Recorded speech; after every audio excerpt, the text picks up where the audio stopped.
From as far back as I can remember, I felt like I wasn't enough. My parents never said it out loud, but they didn't need to. The look in their eyes when I was born, hoping for a boy, told me everything. Then, 4 years later, when my sister Laura came along, I knew for sure. I was Mary, their firstborn daughter, and I wasn't what they wanted. I once overheard Mom telling Dad, maybe the next one will be a boy, after Laura was born. But there wouldn't be a next one. Complications during Laura's birth meant Mom couldn't have more kids. Their dream of having a son was gone, passed on to the hope that one day their daughters might give them grandsons instead. Growing up in our small suburban house, I watched Laura figure out how to get whatever she wanted. She'd flash her big brown eyes, and our parents would melt like butter.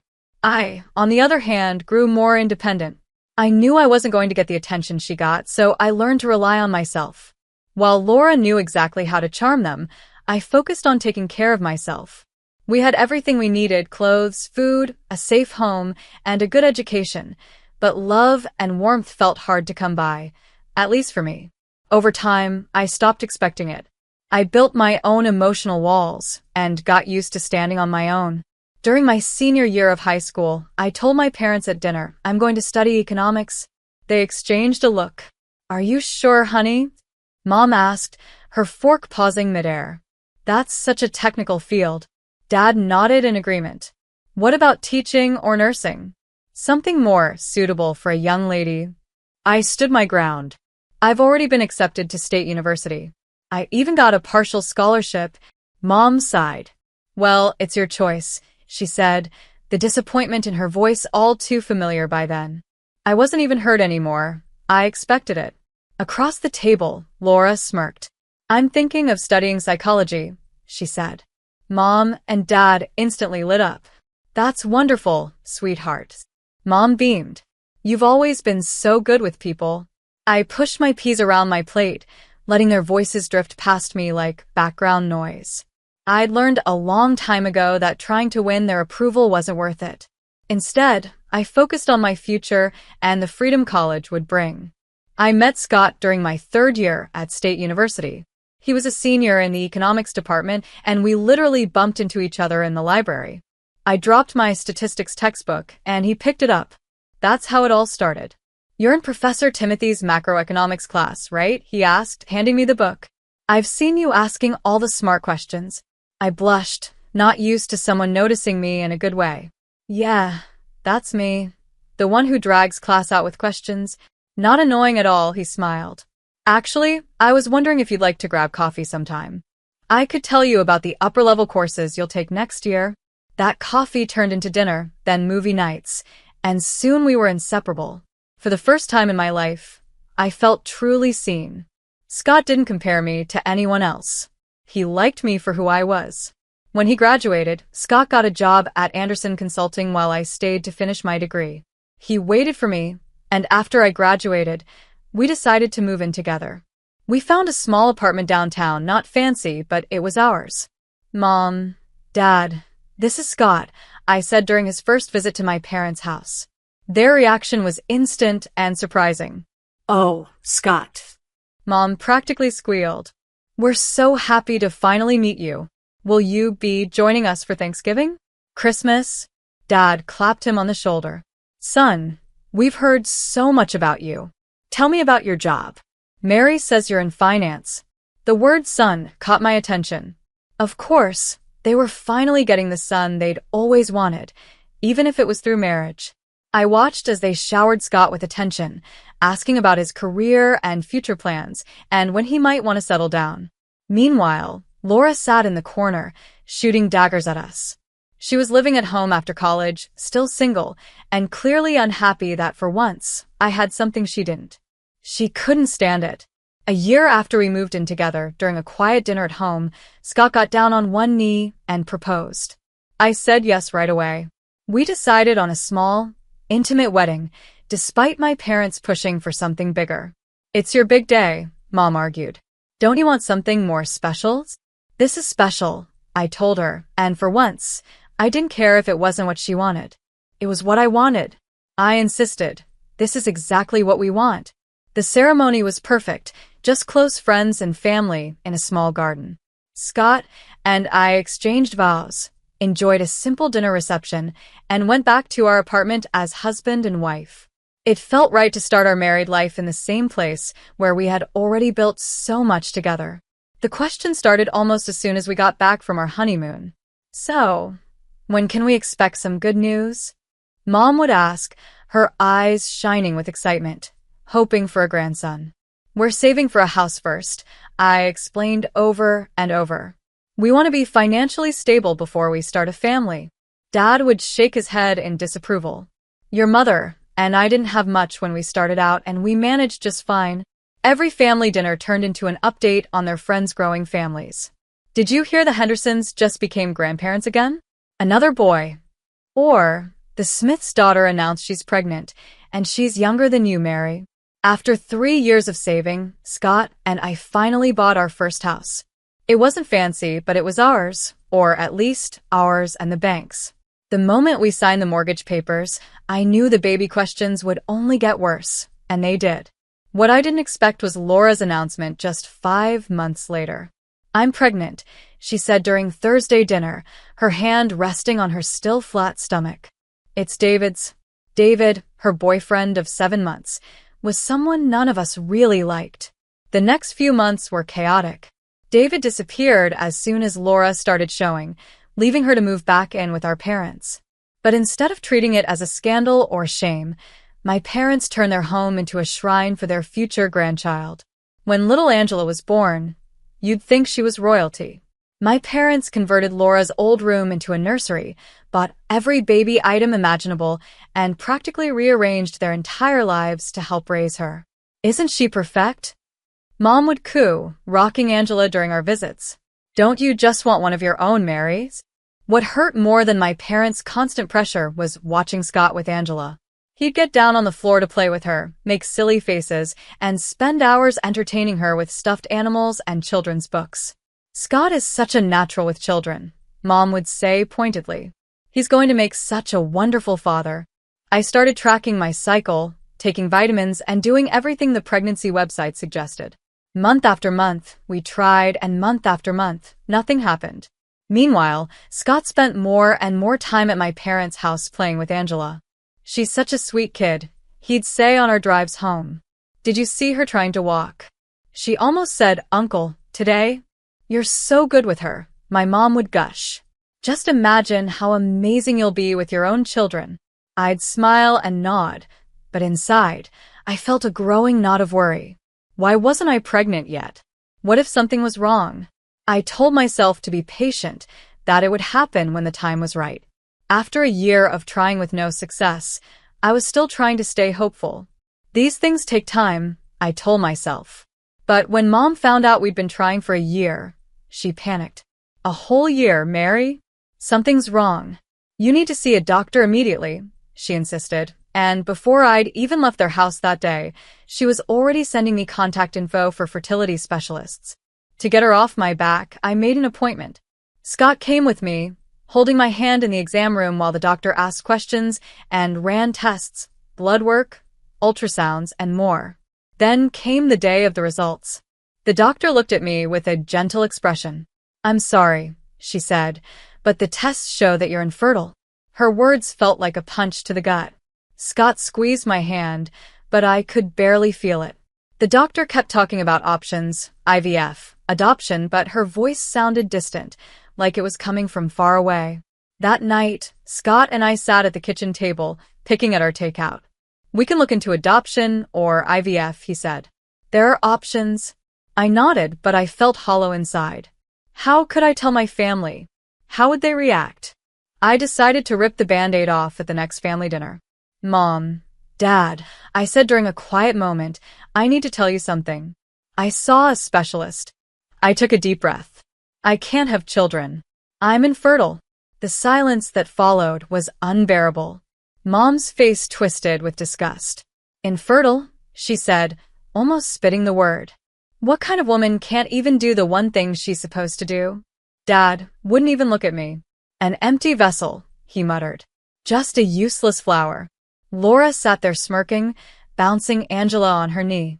Well, I guess we know who the real woman in the family is. I looked at Scott, desperate for support, but he just stared at his plate, saying nothing. The tears came then, hot and unstoppable. I pushed back from the table and ran out of the house, ignoring their voices calling after me. After that night, I couldn't bring myself to go back there. But Scott kept going. He spent time with Angela, chatted with Laura, and listened to my parents. He'd come home full of stories. "Angela learned a new song today," he'd say. "You should have seen her dancing around the living room." Or, "Laura made this amazing lasagna. She's really getting good at cooking." Each word felt like a stab to my heart. At night, I'd lie awake next to him, listening to his steady breathing, wondering if he resented me for not being able to give him children. The guilt consumed me, and it only got worse when he came home with that wistful look in his eyes after playing with Angela. Then came the day everything fell apart. It was a regular Saturday, and I came home early from work, arms full of Chinese takeout, Scott's favorite. But the house was dark and empty. His car wasn't in the driveway, which wasn't unusual, but something felt wrong. I called his phone. No answer. I called again, straight to voicemail. Then my phone buzzed with a notification. Laura Thompson posted a new photo. I usually ignored her posts, but something made me click this time. My stomach dropped as the image loaded. Scott sitting on my parents' couch, Angela in his lap, and Laura pressed up against his side. All three of them were grinning at the camera. The caption read, "Family time with my favorite people." My hands shook as I grabbed my car keys. The logical part of my mind tried to tell me there could be an innocent explanation, but deep down I knew better. The whole drive to my parents' house, my mind replayed every interaction between Scott and Laura over the past year, each one twisting into something ugly. The driveway was full. Mom's car, Dad's truck, and Scott's sedan. The front door was unlocked, as always. I slipped inside quietly, my heart pounding so hard it felt like it might burst. Voices floated from the living room. "Scott, you know we already think of you as a son," my mom was saying. "And you deserve to be happy. You've been amazing with Angela," Dad added. "And Laura, well, she's young. Fertile. You could have more children together. Why stay trapped in a marriage with—" My mom's voice dropped, but I still heard the disgust in it. "A barren woman." I couldn't breathe. This couldn't be happening. I burst into the room, making them all jump. The scene was like a nightmare. My parents and Laura sitting on one couch, Scott in Dad's armchair, and Angela playing on the floor between them. They looked like one big, happy family, planning to cut me out. "What the hell is going on here?" I demanded. My voice came out stronger than I expected. Scott looked ashamed, at least. But my parents? They didn't even try to hide it. "Mary," Mom said, standing up with her chin held high, "we're just having an honest discussion about what's best for everyone." "Best for everyone?" I repeated, my voice shaking. "You're trying to convince my husband to leave me for my sister." "Well, someone has to think about his future," Dad said sharply. "You can't give him what he wants, what he deserves. Laura can." I turned to Scott, waiting for him to defend me, to stand up for our marriage, to tell them they were wrong. But he just stared at the floor. "Scott," I said, my voice cracking. "I'm sorry, Mary," he said quietly, not meeting my eyes. "But they're right. I want children, a family, and I've developed feelings for Laura." Laura smirked, reaching out to put her hand on Scott's arm. "You don't belong here anymore," she said smugly. "This is my family now." I looked around the room, at my dad's stern disapproval, my mom's cold satisfaction, Laura's triumphant smile, and Scott's guilty expression. Years of marriage and a lifetime of family ties meant nothing to them. Without another word, I turned and walked out. I drove home in a daze, packed a suitcase without thinking, and left a note for Scott. "File for divorce. My lawyer will contact yours." The divorce was quick and impersonal.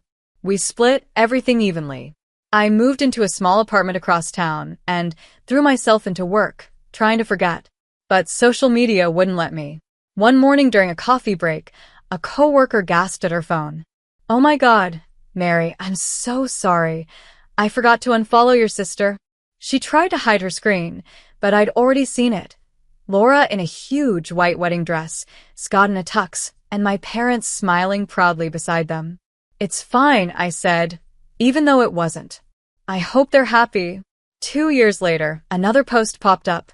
"Welcome, baby Shirley." My replacement had given them the daughter they'd always wanted. Scott now had his perfect family, Angela, who he'd adopted, and his new baby with Laura. That day, I deleted all my social media accounts. But life has a funny way of surprising you. One Sunday, I was shopping for groceries when my cart accidentally bumped into someone else's. "I'm so sorry," a deep voice said. I looked up and saw the kindest brown eyes I'd ever seen. "I'm Steven," he said, helping me gather my scattered groceries. "Can I buy you coffee to make up for being a klutz?" One coffee turned into dinner, then dating, and before I knew it, I was falling in love again. This time, I promised to be honest from the start. "I need to tell you something," I said one night, 7 months into our relationship. "I can't have children. I'm infertile." Steven took my hands in his and looked into my eyes. "Mary, I love you," Steven said, holding my hands. "If we want kids someday, we'll adopt, or we won't. It doesn't matter. I just want you." We got married in a small courthouse ceremony, just us and a few close friends. No family drama, no fancy dress, no big expectations, just love. A year into our marriage, I started feeling strange, nauseous in the mornings, dizzy at random times. Steven insisted I see a doctor. "Mrs. Anna," the doctor said, looking at my test results, "congratulations. You're pregnant." I stared at her, stunned. "That's impossible. I'm infertile. I have tests to prove it." She smiled gently. "The human body is mysterious. Sometimes, despite all odds, pregnancy happens, even in cases of diagnosed infertility. It's rare, but it happens." That night, Steven and I cried together. Tears of joy, disbelief, and hope. I didn't tell my family. They had lost the right to share in my happiness. 10 months later, I held my son in my arms, a perfect, beautiful baby boy weighing 9 pounds, 7 ounces. Steven and I named him Jack, meaning defender of mankind. As I looked at his tiny face, I felt nothing but pure love, no bitterness, no anger, no regrets. Life settled into a peaceful, happy rhythm. Jack thrived, and Steven was the most loving father. I had everything I'd ever dreamed of. We rarely went out, preferring quiet family dinners at home, but one night we decided to celebrate Steven's promotion at an upscale Italian restaurant downtown. That's when I saw them. At first, I thought I was imagining things. But no, it was Laura, my sister, locked in an intimate embrace with a man who was definitely not Scott. They were tucked into a corner booth, but not well enough hidden. She was running her fingers through his hair, kissing him deeply, completely unaware of the world around them. My hands shook as I pulled out my phone and discreetly took several photos. The lighting was dim, but the images were clear enough. There was no mistaking what was happening. "Mary?" Steven touched my arm. "Are you okay? You've gone pale." I showed him the photos. "That's Laura," I said, my voice low. "With someone who isn't her husband." Steven's jaw tightened. He knew everything what Laura and Scott had done to me. "Are you going to send those to him?" he asked. My finger hovered over the send button. It would be so easy. One click, and I could destroy their perfect little family just like they'd destroyed mine. But after a moment, I shook my head and saved the photos to a secure folder. "No," I said quietly. "I'm better than them." A year passed.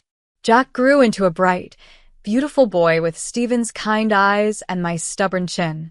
We were visiting a friend in my old neighborhood, something I rarely did. Since the weather was nice, we decided to walk to a nearby park. That's when it happened. Just our luck, as we rounded the corner near the supermarket, there they were, Mom, Dad, Laura, and Scott, loading groceries into their car. We saw them at the same time they saw us. Their first reaction was to turn away, noses in the air, pretending we were strangers. But then their eyes fell on Jack, who was holding my hand and happily chatting about the toy truck he'd brought to play with at the park. Mom froze in her tracks. Who is this?" she asked, her voice shaky. I could have ignored them. I probably should have. But something made me stop. "This is my son, Jack," I said, my voice calm and steady. Laura let out a harsh laugh. "Oh, please. We all know you can't have kids. Which agency did you adopt him from?" I looked her straight in the eye, enjoying the moment. "I gave birth to him 4 years ago. No adoption agency involved." "That's impossible," Mom stammered. "The doctors were wrong," I said, cutting her off. "It happens sometimes. Rare, but it happens. And here's the proof." I gestured to Jack, who was watching the strangers curiously. Dad's eyes widened. "A grandson." "We have a grandson," he said, stepping forward. Mom followed, her arms outstretched like she had every right to embrace my child. I stepped in front of Jack, blocking their way. "No," I said firmly. "You don't get to do this. You don't get to throw me away like garbage and then claim my son as your grandson. You lost that privilege when you betrayed me." Laura's face turned an ugly shade of red as she saw our parents' attention shift to Jack. She had always been their favorite after they cast me aside, and now she couldn't stand it. "Oh, get over yourself, Mary," she spat. "So, you managed to pop out one kid. Big deal. I still won in the end. I got your husband. I gave him a real family, 3 beautiful daughters. Face it, I'm still better than you'll ever be." My hand was on my phone before she even finished her rant. "Speaking of family, Laura," I said calmly, "why don't you tell everyone about your extracurricular activities?" "What are you talking about?" Scott asked, his eyes narrowing. I pulled up the photos from the restaurant and held out my phone. "Here's your loving wife," I said, "having dinner with someone else." Though dinner might not be the right word for what was really going on. "I have to say, Laura," I said calmly, "most people don't kiss their dinner companions." The color drained from Laura's face as Scott grabbed the phone from my hand. Mom and Dad crowded around to look, their mouths falling open in shock. "Who is he?" Scott demanded, his voice shaking with anger. Laura stammered, He's just a friend from work." "Friends don't kiss like that," I replied coolly. "And they certainly don't meet in dark corners of expensive restaurants while their spouses are at home with the kids." "Laura, how could you?" Mom gasped. "After everything." "Everything?" I laughed bitterly. "After you helped her steal my husband? After you threw me away because you thought I couldn't have children? Karma's something, isn't it?" Scott and Laura were shouting at each other by then, their voices echoing through the parking lot. I turned to Jack, who was still holding my hand, blissfully unaware of the chaos around him. "Come on, sweetie," I said gently. "Let's go to the park." We walked away, leaving them to their disaster. Jack happily chattered about the slides and swings, completely unaware of the storm we'd just left behind. 2 months later, I heard the rest of the story through the neighborhood gossip. After discovering Laura's affair, Scott got himself tested. The results showed he was infertile and had been all along, which meant baby surely couldn't possibly be his. Furious, he left Laura immediately and refused to pay support for either Shirley or Angela. Laura ended up moving back in with our parents, her perfect life in pieces. Then the calls started. Emails. Even unexpected visits to my house. "Please, Mary," Mom begged through the door one day. "We made a terrible mistake. Let us be part of Jack's life. He's our only grandson." "You should have thought about that," I replied calmly, "before you called me an empty vessel. Actions have consequences." Stephen stood by my side completely. "Family isn't about DNA," he said one night as we watched Jack building with his blocks. "It's about love, respect, and loyalty. They didn't show you any of those." He was right, of course. Looking at my little family, my wonderful husband who loved me for who I was, my miracle son who proved the doctors wrong, and our home filled with laughter, I knew I had everything I needed. Sometimes, the family you're born into isn't the one you're meant to have. Sometimes, you have to build your own with people who choose you back. I chose Stephen and he chose me. We chose Jack, and he chose us right back, with his first smile, his first word, and his first steps. That's what real family is. And I wouldn't have it any other way.